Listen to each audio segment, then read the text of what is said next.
On continue sur l'intelligence artificielle. Les géants de la tech investissent des milliards de dollars aujourd'hui pour racheter des startups spécialisées dans ce qu'on appelle le machine learning. Ils sont à la recherche des pépites de l'intelligence artificielle. Je vais vous en présenter deux. Fatma Chouayeb, tu as créé Hello Charlie.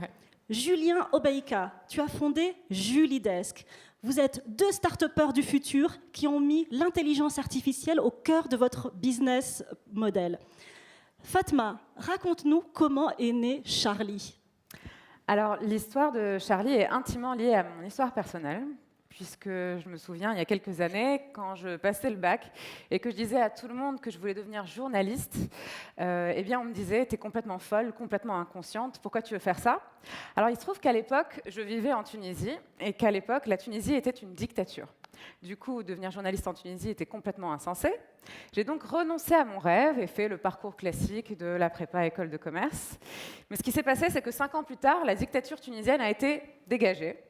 La Tunisie est une démocratie et aujourd'hui, tout le monde en Tunisie est journaliste, sauf moi.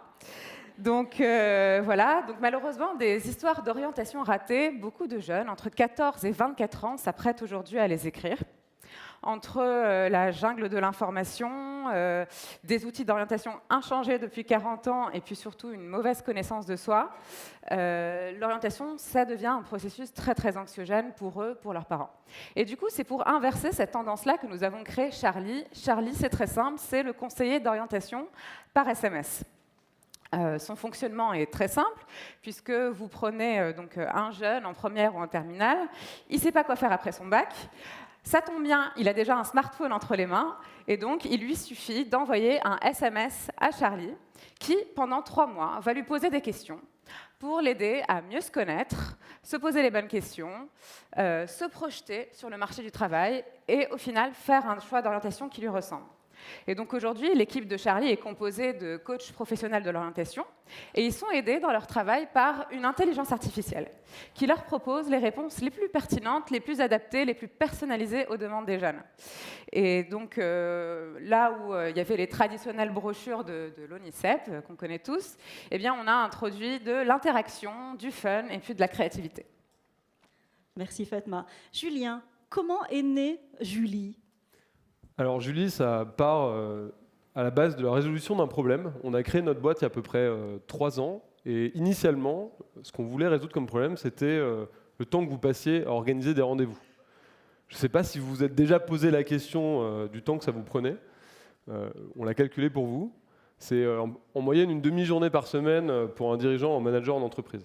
Donc c'est ce problème-là qu'on voulait résoudre. Et en fait, après plusieurs produits qui n'ont pas marché, on crée Julidesk sur l'idée de dire si on veut vraiment résoudre le problème de la prise de rendez-vous, il faut que vous puissiez déléguer cette tâche en envoyant un simple email. Et c'est Julie, représentée par un email, qui va organiser les rendez-vous pour vous. Donc prenons un exemple un peu simple. Imaginez, je veux prendre rendez-vous avec Dalila. Je lui envoie un mail.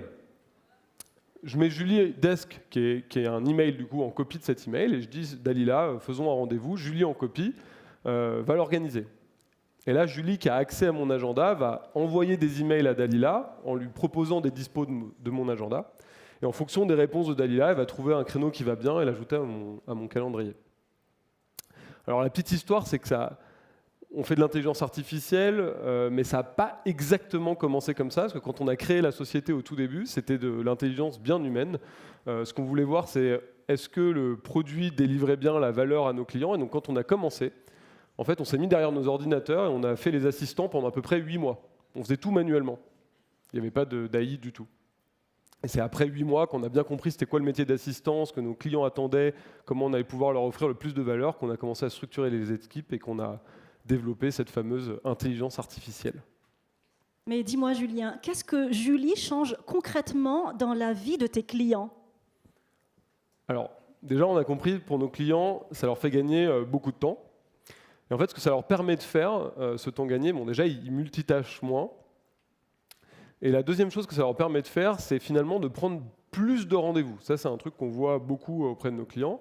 Les clients sont plus décomplexés quand ils ont des demandes entrantes, etc. Vu que c'est moins compliqué, ils ont moins d'appréhension, ils se lâchent. Et ils ont un nombre de rendez-vous qui augmente. Et vu que les rendez-vous, c'est du business, bah, finalement, ça leur augmente leur volume de business. Après, dans certaines plus grosses structures où en fait on bosse avec un dirigeant ou un manager qui a déjà un assistant, bah, en fait on transforme le métier de l'assistant. On se retrouve à avoir un assistant qui passe moins de temps à gérer l'agenda de son boss et qui passe plus de temps sur des tâches à plus forte valeur ajoutée. Et toi, Fatma, qu'est-ce que Charlie change concrètement dans la vie des jeunes ? Beaucoup de choses, puisque pour la première fois, eh bien, chaque jeune qu'on accompagne ne se retrouve plus jamais seul pour faire ses choix d'orientation. Et ça, c'est énorme. Donc, il a une personne dédiée qui lui répond quand il veut, où il veut, par un simple SMS ou un message sur Facebook, et sur une durée illimitée. Donc, c'est très simple, et l'orientation devient plus facile. Et puis, nous, on est convaincus d'une chose, c'est qu'une bonne orientation, c'est quoi ? C'est la rencontre de trois choses. C'est d'abord une bonne connaissance de soi, ce qui n'est pas évident à cet âge-là, la bonne information, la plus personnalisée possible, et puis surtout des messages clés et des messages de motivation.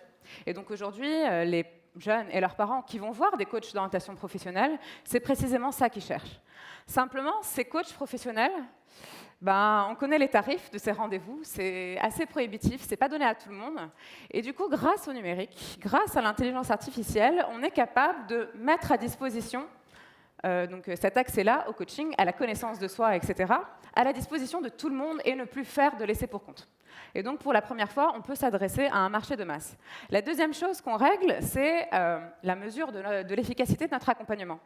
Donc, on envoie nos jeunes chez des coachs, mais on ne sait pas finalement si ça se passe bien, comment on mesure, comment ça s'est passé, etc. Eh bien, avec Charlie, c'est possible, puisqu'il reste en contact avec eux, par SMS, Facebook, bientôt Snapchat et Instagram. C'est un peu obligatoire. Et donc, dans 1 an, dans 3 ans, dans 5 ans, on saura ce qu'ils sont devenus et s'ils ont été satisfaits de leur accompagnement. L'intelligence artificielle suscite du désir, mais aussi de la peur. Fatma, est-ce que Charlie ne dérange pas l'éducation nationale ? La réponse, elle est évidente, c'est oui. Évidemment, Charlie dérange beaucoup l'éducation nationale, l'inquiète, et puis la met surtout face à ses propres défaillances. Puisque aujourd'hui, l'éducation nationale, elle a quasiment le monopole de l'éducation et de l'orientation auprès des jeunes collégiens et lycéens. On compte dans le territoire français 400 CIO, centres d'information et d'orientation, qui ont pour mission d'orienter les jeunes. Mais je me demande qui d'entre nous a encore un souvenir ému de son passage devant le conseiller d'orientation. Ne serait-ce que quantitativement parlant, en fait, un conseiller d'orientation, il faut savoir qu'il ne dispose que de 6 minutes en moyenne dans la vie d'un jeune pour l'orienter. Est-ce que vraiment, en 6 minutes, on peut faire le point sur qui on est, ce qu'on aime faire, quels sont nos rêves, quelles sont nos passions, comment on veut changer le monde, comment on se projette, etc. etc. Non, c'est pas possible. Donc l'éducation nationale, elle n'a pas le choix. Elle a besoin de nous, elle a besoin d'outils comme le nôtre, toutes les solutions d'orientation pour guider les jeunes et faire en sorte qu'ils deviennent acteurs de leur orientation. Dis-moi, Julien, est-ce que Julie ne va pas nous piquer nos jobs, piquer les jobs d'assistants et d'assistantes de direction ? Alors, la réponse courte, c'est non, pour plusieurs raisons. La première raison, c'est qu'en fait, la majorité de nos clients, ils sont issus de PME ou de managers, middle management dans les grandes sociétés. En fait, cette population-là, pour la plupart, n'ont pas d'assistants aujourd'hui.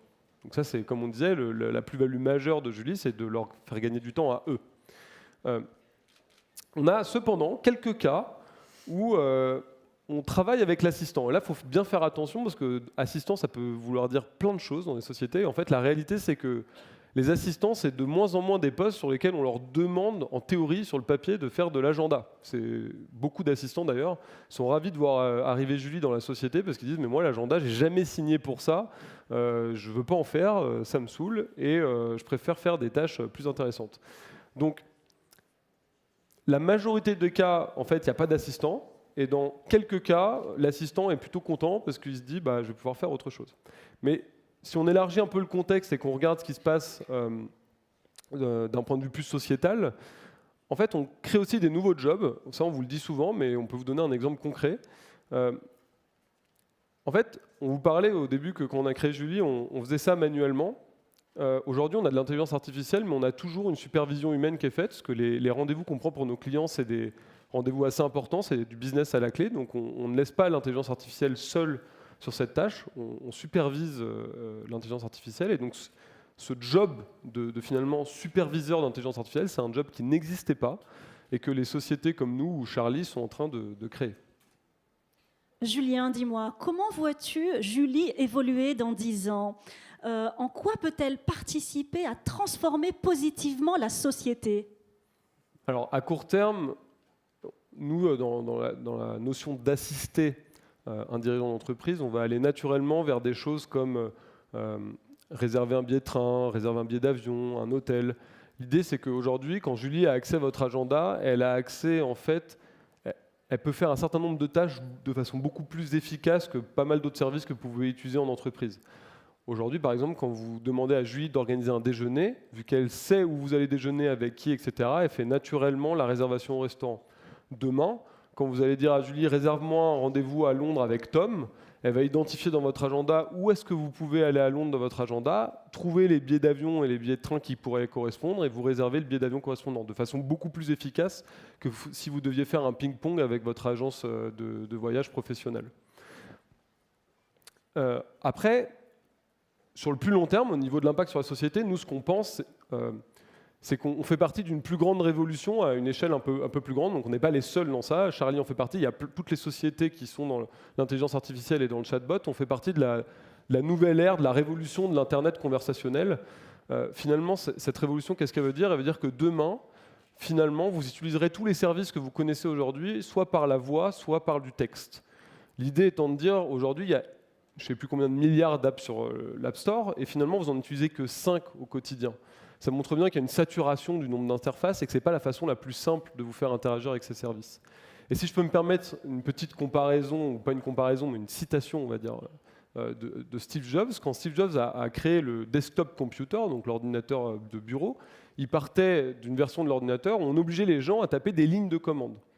Et le postulat, c'était de dire pourquoi on oblige les gens à écrire des lignes de commande, alors qu'en fait, ils ont l'habitude d'avoir un bureau avec des documents, des fichiers, enfin des documents et des dossiers, pardon. Finalement, on pourrait répliquer cette vision du bureau sur l'ordinateur. Et c'est comme ça qu'on crée l'ordinateur de bureau que tout le monde connaît maintenant, avec des fenêtres et le fameux bureau. L'idée de l'Internet conversationnel, c'est de dire, mais en fait, aujourd'hui, on utilise tous un langage pour se parler, on se comprend, là on parle français, on peut parler anglais, japonais, ce que vous voulez, on se comprend très bien. Pourquoi est-ce qu'on devrait nous obliger à cliquer sur des boutons alors qu'aujourd'hui la technologie est mature pour faire en sorte que les machines puissent comprendre ce qu'on dit ? Ce serait quand même beaucoup plus simple. Fatma, et toi, comment vois-tu Charlie grandir dans 10 ans ? Quel impact positif peut-il avoir sur nos vies ? Alors, nous, on a un projet un petit peu fou. Ce qu'on aimerait, c'est que d'ici 10 ans, on arrive à accompagner 4 millions de jeunes en France, en Europe et dans le monde.